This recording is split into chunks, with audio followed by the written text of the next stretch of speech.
As of the day this video was made, Avery has a total of about 30 hours of training.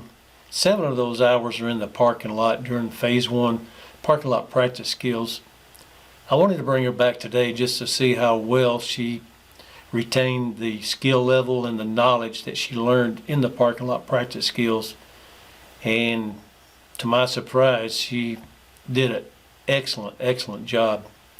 She's in the vehicle by herself. She has no instructions from me. This was on the first attempt on every occasion.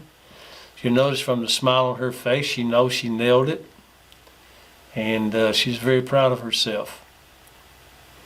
And this is from the drone footage. It shows her going through the course almost flawlessly, not having to stop, not swinging too wide like she was during the parking lot practice skills. If you recall, she couldn't even make it through there after about 5 or 6 attempts. So she finally was able to get through them during the parking lot practice skills, and look at her now. It's just total different between daylight and dark. Now she's going to back through them.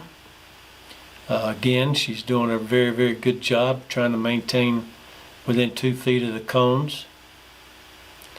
After she gets through the cone, she's looking through her right mirror now, looking for the next cone. These figure 8 courses invaluable to your teenager. They learned their hand and feet coordination on the pedals.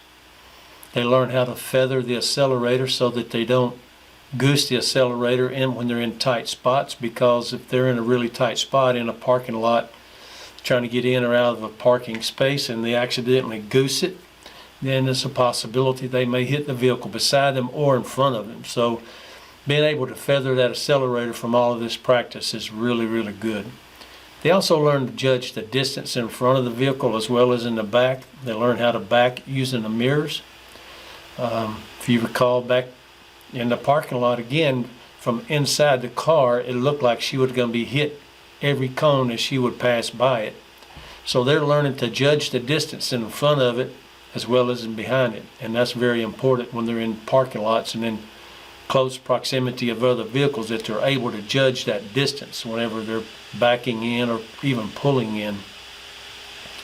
Again, you'll see that she's maintaining her travel path within 2 feet of the cones. Here she's stopping. If your teenager can back through here without having to stop, you know that they're very well trained. This time she started cutting her wheel a little too soon. She got a little close to this cone, but she was able to recover and get through there. Now she continues back right here. I'm going to stop it right here. You'll see that she should be able to see this cone in this left mirror. And at that point, she should be straightening her steering wheel right there. But instead, she's a little late.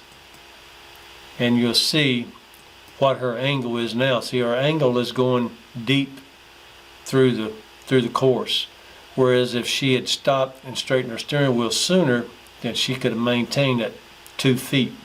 From her mirror, looking at 2 feet to the side of that cone. And because she's so deep into it now, she has to wait a little longer before she can cut her steering wheel all the way to her left to recover. Because if she cuts it too soon, she'll hit this cone right here. So she's having to wait a little, which throws her even more off course. Now she can cut it all the way to the left. And again, she was able to recover, but if she had been able to back through there without having to stop, it shows that they really have a high skill level.